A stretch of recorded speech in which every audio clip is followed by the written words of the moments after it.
Thank you very much. I think we all going through this very unusual situation all over UAE and all over the world actually. But I think we CEO Club want to contribute and do more for all of us, and we like to have your suggestions and comments also that how we can support you as a CEO Club. And webinar is one of the ways that we plan to do that for our members and the business community here in UAE. But we are planning in some other initiatives that also that which way that we can be contribute more to each and every industry here in UAE. This crisis hopefully will be over soon, but that doesn't mean the business stop. We all are not physically meeting, but I think the business should go on, the communication go on, and I think the business we this is the time for us to do our homework, make our strong connections, and make those connections into that convert into a relationship right now that is the future business for all of us. So I think it is very important that we as the CEO club like to play a key role in this situation, and we are in touch with the different government entities and the private sector, and getting the input and everything. And I think all of you will hear a series of first step that we will do a series of webinars that we will be introducing it to all of you, so you can plan accordingly. And then later on that there are another initiative that we want to each one of our member to send us your detail, and we know how, because right now we are not only UAE, we can connect you to the world, because all the world business community is sitting at home or working in a very different environment, so you may get a better result or better attention or a quick response. We I think the want to contribute. So we are doing in multiple ways. So you will be hearing about us on a weekly basis or daily basis that how CEO Club can assist you. But again, I say that we do like to have each one of your input. I think let me just introduce again the today's webinar. This is the one of the first one a webinar by CEO Club. And today's topic is the steps that business leaders need to take to drive through coronavirus storm.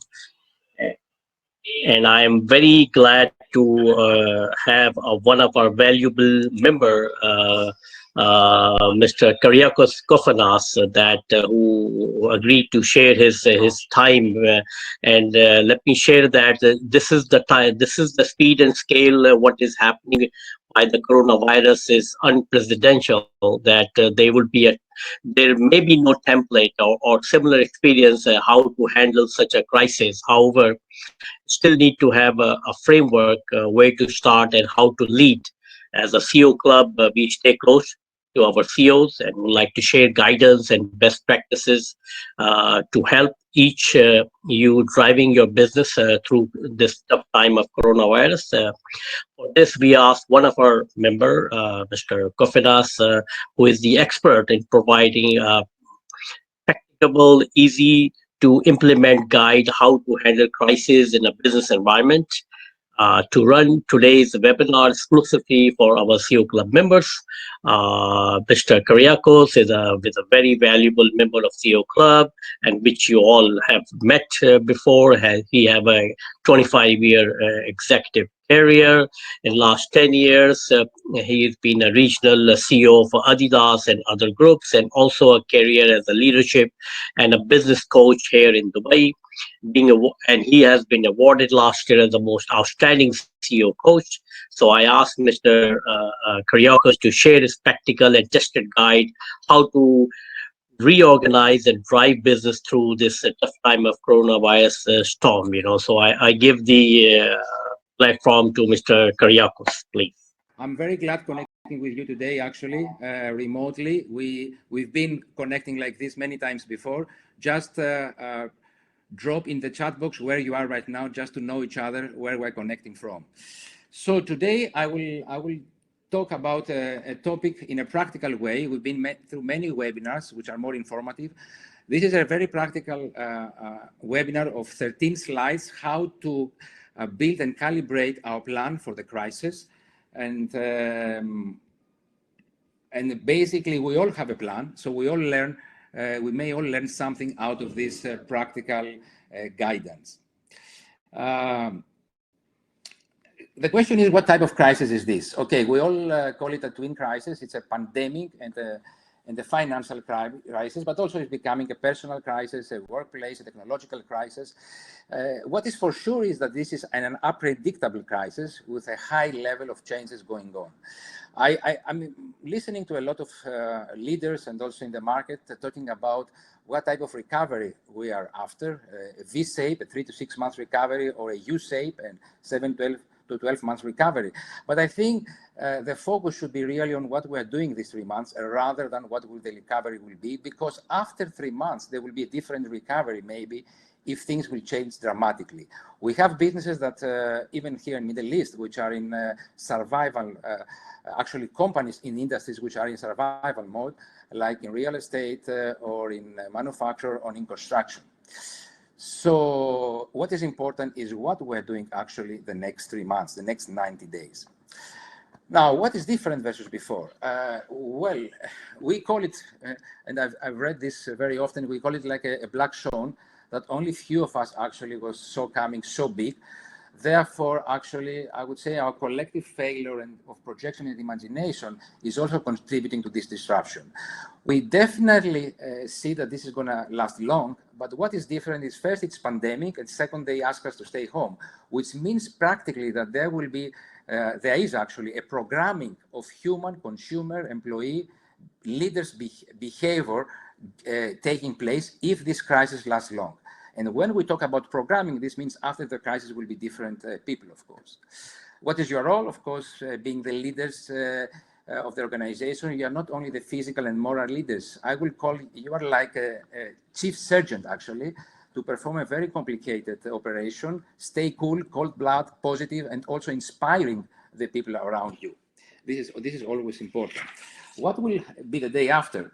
I think this is not to discuss today, because again, as I said before, it is more important actually to understand the length and the breadth of this crisis, and then actually to talk about what are specific actions to be taken tomorrow. We all know that a plan cannot cover fully the reality. However, it's what I call a 90 days plan, a necessary actually step in order to fight with the chaos, the market and the corporate actually paralysis which happens if there is no plan at all. To be practical, I will be sharing with you 11 steps how to develop and calibrate your crisis management plan in order to be also realistic regarding the timing. You can really assume, and you can really update and adjust based on what is happening on the different assumptions. I call it this a plan A, but of course continuously is evolve to the next plan A or to the plan B or plan C, depending on the different assumptions. Starting with the first step, which is, of course, leading with positive communication, because being the leader, you are the main speaker, of course, locally, internally, externally, with confidence and early. Some leaders, I've seen they're calling for town hall meetings, virtual town hall meetings, which is helpful. What is important is to stop the irresponsible speculation that can happen, if possible, at the embryo level. Everybody now in the organization looks at you and basically takes the lead from you based on your clear, honest, and positive, actually, tone of speaking to them.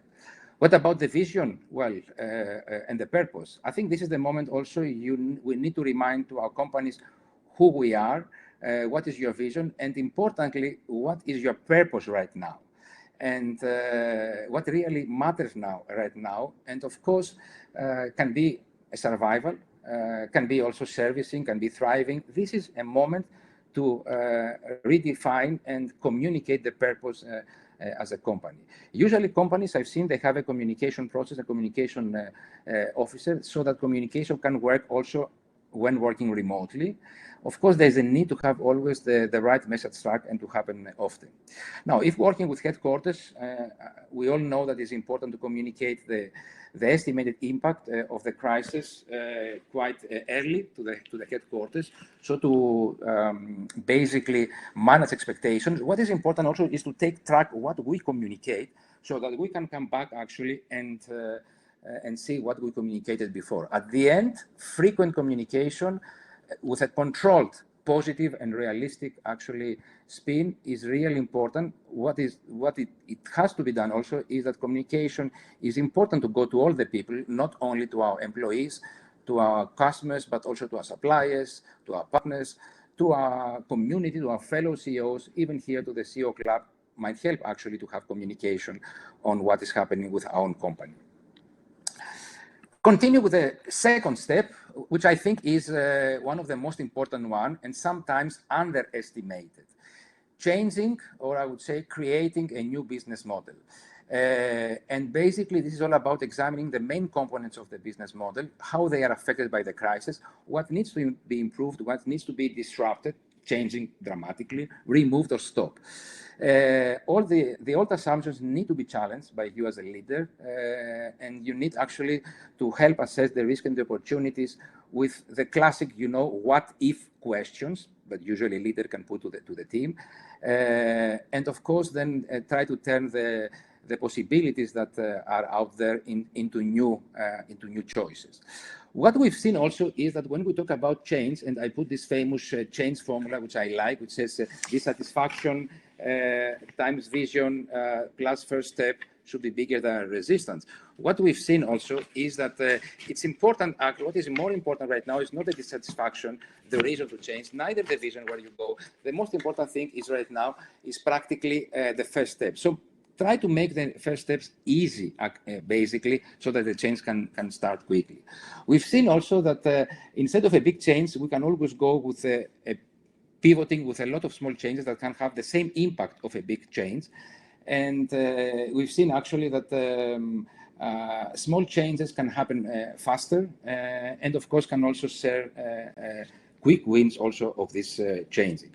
It's all about rebuilding the business model, finding actually what new products, what new markets, what new services also, because sometimes we can evolve from products to services, are really working also elsewhere, so we can look around us and then, of course, share and reapply in our business model. It's important to adjust the communication story and also to build the crisis management team around the business model. The business model helps actually deciding what and who should be actually in the crisis management team. Everybody understands, of course, the new direction and the priorities. Now, one classic mistake, if I want to finish with a change on the business model, is usually we underestimate the possible extent of changes that can happen during a crisis. This is a classic mistake we realize afterwards, so that's why it's worth actually to think how much we have changed our business model, how much we have think that we can change the way we do business. First step is, of course, securing continuity of operations. Honestly, I've seen many companies that are starting their crisis management plan with operations. And is that right? I think no. I think we should start with communication because people first expect to hear from us. Then we need to revisit the business model. And then, of course, importantly, see how this business model really can also be delivered, actually. And so it's important now to see how crisis has disrupted the way we work. And we start, of course, with supply chain, because we know that this is a major disruption. And of course, creating an emergency plan, what works and what not. Logistics face many challenges. We need to know, are there raw materials there? Airports are connected. Logistics companies are working in order to be able to see how it's going to work and recalibrate actually the resources in the new operations model. Any operations new model will have an impact, of course, on the production and the sales. And we need to estimate how the new operations is impacting production and sales and communicate this to the clients. without overpromising to them. Inventory management is a bottleneck. We all know this, having the raw materials, having the finished product. And we've seen also companies actually trying to think completely different, like pooling resources with competitors, try to ask local manufacturers to switch production and produce for them some of the raw materials or produce for them some of the packaging. So we really need to take a lead actually to see how can we solve as leaders this bottleneck of the inventory management. At the end, whatever is the new operations modum, we need of course to train, retrain or self-train our people so they know how the new operations work. Otherwise, they will not be able to work in the new situation, especially if you have made also significant changes to your business model, of course. Next step, of course, which is a step actually which can always happen from day one, is of course Excel cash flow management. Cash is the king. We know very well that cash falls much faster than revenue collection and of course than expenses. We need to make sure that we don't miss actually reflecting the effect of delays in collecting receivables, different costs, and of course what is happening out in the market regarding the revenue. What helps is to set strict cash flow milestones based, of course, on the cash flow needs of the company. What I've seen also working well is forming a team actually to chase hard cash in order to avoid being low in the queue. And this is something also that actually the leader is also needs to take care, not only the CFO. And what is important here is that we also do a very detailed exercise of, as we all expect, and I think we are good here in Middle East, to restructure costs, to cut costs, postpone, extend credit, and of course trying to control the receivables. What is in the reverse now of controlling the cash flow is to continue paying, or in the best way we can, of course, our key suppliers and partners, because we want them actually to survive through the crisis, and we want them also to be there when the crisis is over. I would also suggest that cash flow, like also updating on what is happening in the news, is something that is recommended to be reviewed twice a day. And that's already also passing a message actually to our organization on the mindset we need to have on the cash flow. Step 5 is actually the core of a crisis management plan. Is about developing a 90 days plan with I would say realistic 90 days goals, which can change, of course, but then reverse engineer from the goals to see what actions needs to be taken. It's important, of course, to factor in key assumptions, and also to calibrate the resources actually that they can deliver these assumptions. Very often we assume in a crisis, and also in the everyday business, that the fact that we have the resources working the way we know they can deliver. So even more now during the crisis, calibrating the resources is very critical. Now, of course, this is an ongoing updating process. So we are reviewing the plan on a daily and weekly basis, and we reflect and we pivot actually any changes we see in assumptions and, of course, in the resources we have. Acting fast is important. Let's not overestimate compliance. I know compliance is important in many industries, but don't forget compliance was done actually for the normal period. Also, keep a look also on the minimum quality control and have a plan if things deteriorate, I would say, significant. Control the controllables. I like this saying, which I'm hearing from some of the leaders actually. And all the elements of a 90 days plan is expected to be controllable, and of course have the right KPIs in order to be able to monitor on a weekly and monthly basis the progress of the 90 days plan. I would call the KPIs actually key prediction indicators, because KPIs during a crisis are not only, it's not so important to describe what happened, but even more important, to give us an indication how we are progressing towards where we want to end up. And this is actually more productive when we are sharing the KPIs with all the teams across the organization. Now, we always believe that people come first, and this is true, because if you think all the previous steps, except actually cash, have to do with people. So communication, business model, and of course, operations and the 90 days. So people come first. Of course, it's very important. We need to take care of our people, because if we want them to bring the results, we need to make sure that they are okay. We need to start, of course, with being healthy, being safe, I would say, being healthy mentally and also body-wise. So we need also to take care of helping them handling fear, false evidences appearing real, or false expectations appearing real. We know that fear actually can count for 2/3 of challenges and of chaos that can happen, and 1/3 of the crisis reasons. So also it's important during the crisis to make the right selection of the people in our organization, and to pick up the people who are more suited actually to handle the crisis and become the crisis management team. I've seen quite often that crisis management team are not only led by operations or marketing. It can be also, of course, finance, or HR, or even marketing, if they have the right actually skills. They are flexible, open-minded, disciplined, self-aware, and they have the previous experience. So be open-minded and select the best people.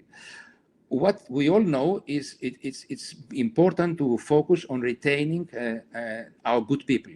Actually, crisis is an opportunity actually to find good people also in the market, if we had some needs already, because they may be laid off from other companies. Beyond the good people, of course, we need to show empathy to all the people. And I see also some companies also engaging all the people to brainstorm on ideas how to mitigate risk, which I find it very, very interesting and very, very uniting for the people in the company. Communicate always clearly the expectations, delegate, speed up decision-making, empowering, of course, the leaders and the teams. Working now from home, this is, the new acronym, WFH, leveraging WFH to train, retrain, coach. I came across here in the list of companies that, because, of course, their activity has slowed down, they are devoting 30% of the time with their sales people who are not selling, who are selling more remotely now, to do trainings and retrainings and coaching. I find this amazing, and it's a great opportunity because this can be done well remotely. Of course, last but not least, prepare, I would say, a milestone-based layoff plan. Need to be strict and need to be actually clear, on sanctions that can happen if things evolve to a certain direction, and check the legal framework as well.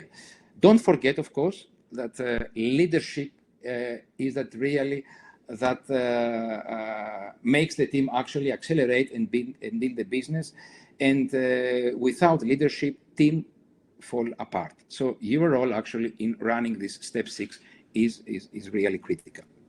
Step 7, we all know this step 7 actually. Virtual is the new normal. Actually, this is the step that has come to stay, as we all know. We all have started with clarifying needs and of the stakeholders, which can be different needs than before. It's important to choose the right type of technology based on different criteria. What I've seen practically actually is important. If we cannot decide, choose really a type of technology which is simple, that can work. I'm a good example today with the voice that didn't work actually, and easy to adapt actually.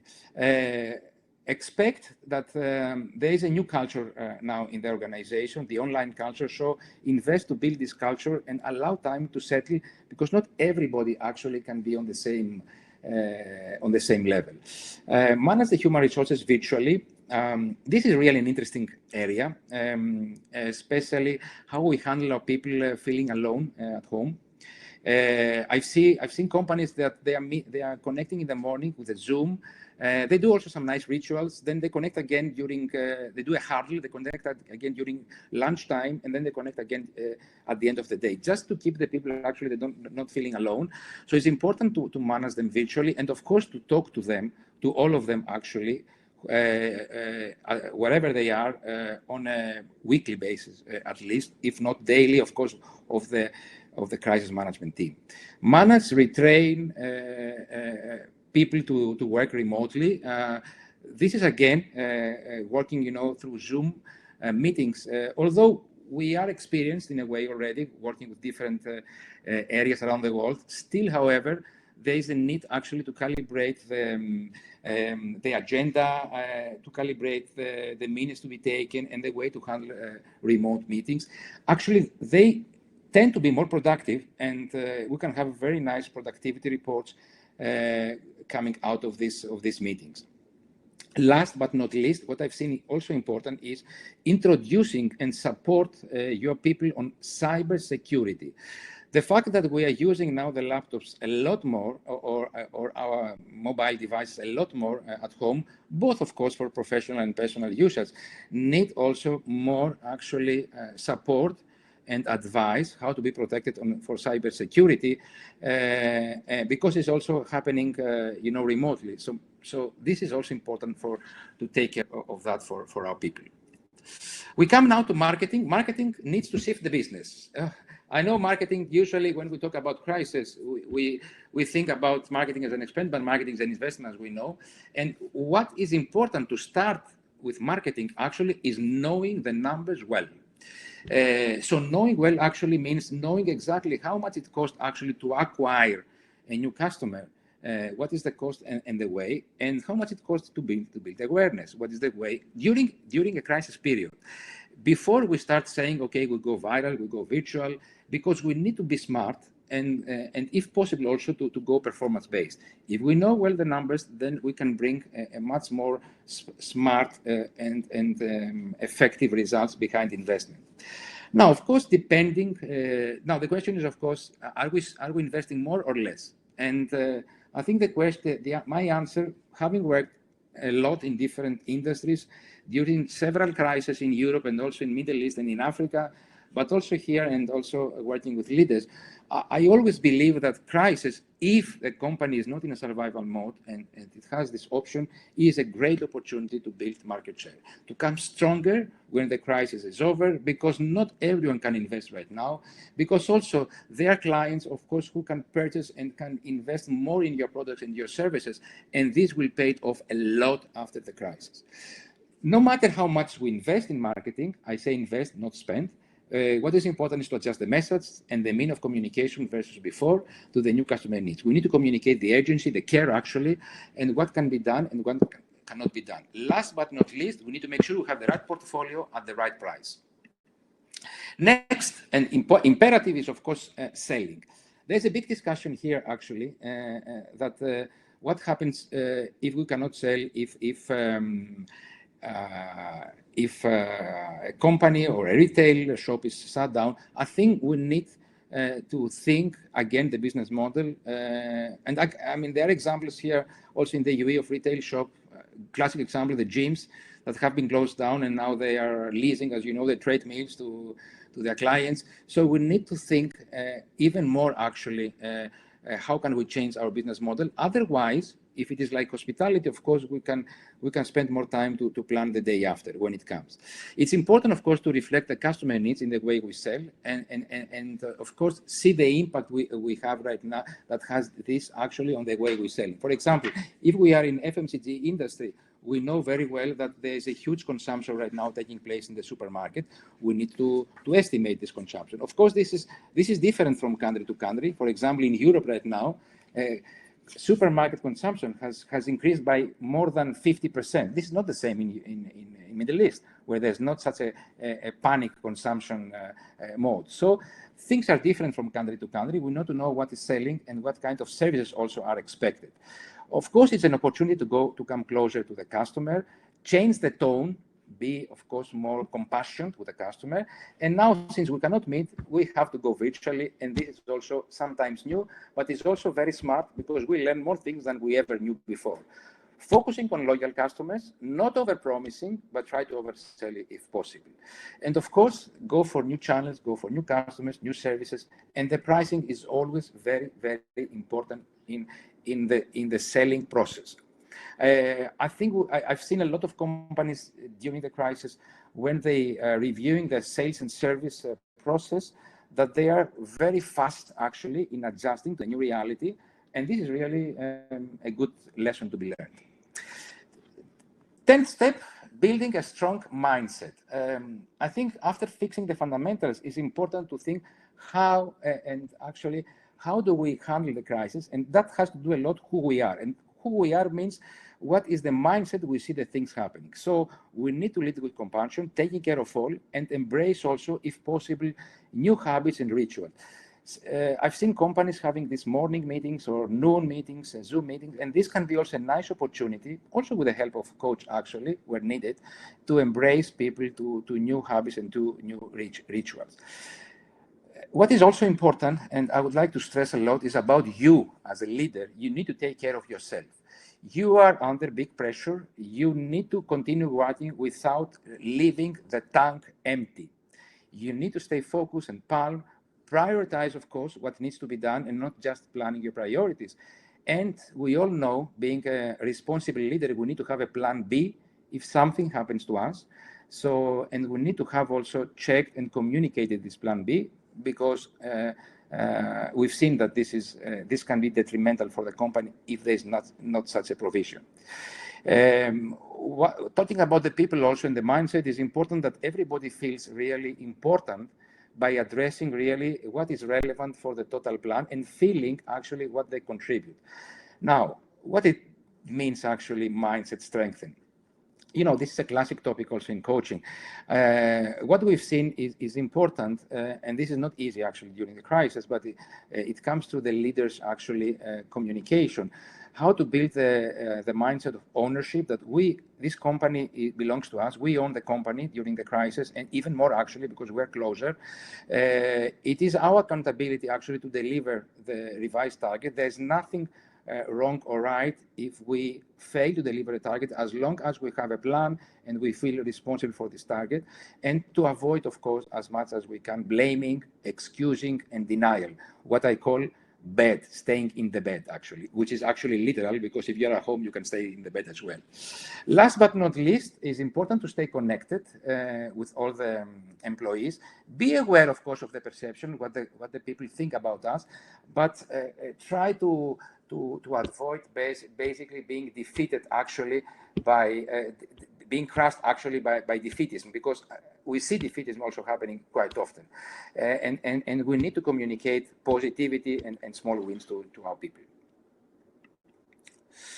Last, updating on a daily basis. I think this is the last step, and this is the step together with cash flow that needs to happen at least twice per day, early in the morning and at the end of the day. I've seen that this is important for all the leaders, but also for the crisis management team, in order to be able to reframe the perspective for the 90 days plan.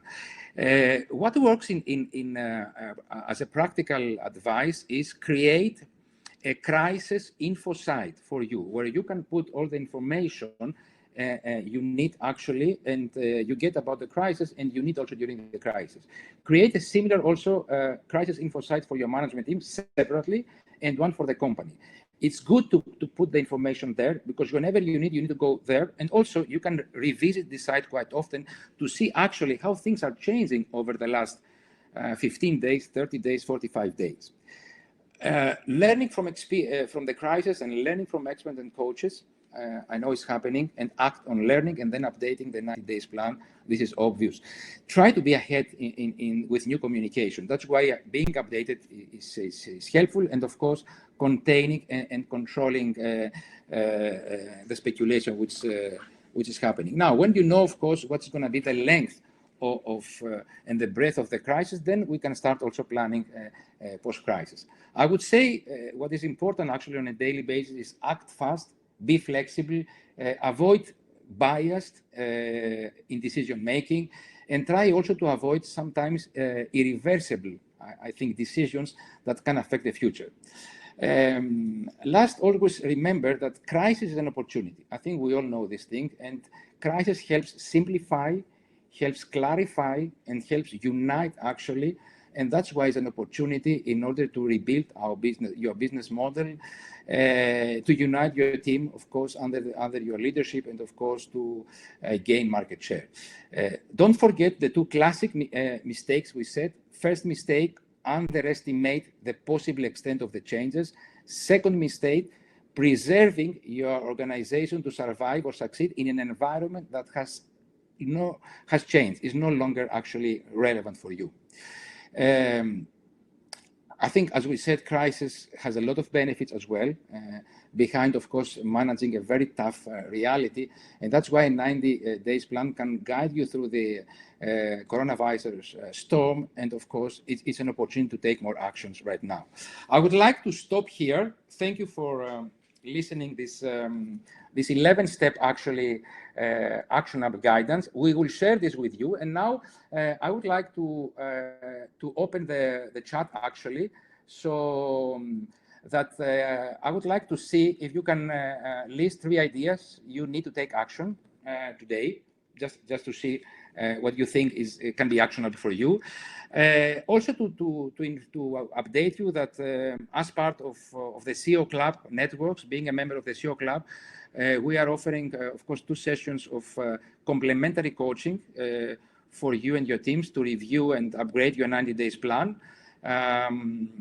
together with my partner for you to decide. So I would like to hear from you now the 3 ideas, and also I would like to hear for you the questions you may have. We can go on and answer a few questions right now, and if more, actually, we can answer them in writing as well to you. Thank you. How can we, okay, I read the question, how can we plan and mitigate staff redundancies? Well, that's a very good question. This is an opportunity actually to redesign roles and responsibilities. So because we're working remotely, sometimes, often actually, depending on the business, of course, we can cover roles and responsibilities through other people in our organization, and remotely can be more productive, so we can handle more actually remotely. I don't know if I answered your question. Of course, we can also hire people, and I said that before. This is a golden opportunity if we had already redundancies to get some good people from the market, not only taking care of our good people, but also good people who are available in the market. Okay, great. Another question: how to motivate staff? It's very important. I think starting with the vision and the purpose from one side, informing them about what is the business plan and what role they are playing, each of them personally. This is one thing as a leader, but then at the same time, of course, connecting with them on a daily or a weekly basis through a Zoom, and having, you know, this live communication, Zoom or similar platforms, because are really helping a lot to inspire the people. But at the end, the communication of the leader is really what it counts most. People expect to see us taking care of them, providing tools to them, providing training to them, because this means the company takes care of them, counts on them. Another question: how do we engage more online as a business? Well, this is a good question. Online engagement is something we need to be trained, but of course it's something that as a leaders we can get this help and then exercising, because I'm sure after 1 or 2 or 3 weeks of online sessions with your team, you will have a different experience actually on how to handle, and also the people will learn how also to be handled in these online sessions. Now, how the digital and work at home will reshape the future business model? A lot. As I said at the beginning, we are going now through a real reprogramming, if you can understand what this means. We are reprogramming behaviors in a way, because we all work from home right now, okay, or from somewhere safe. So it will affect a lot the future business model, and especially the virtual way of working is here to stay. Okay, we are having morning huddle, but they are low on energy. Excellent question.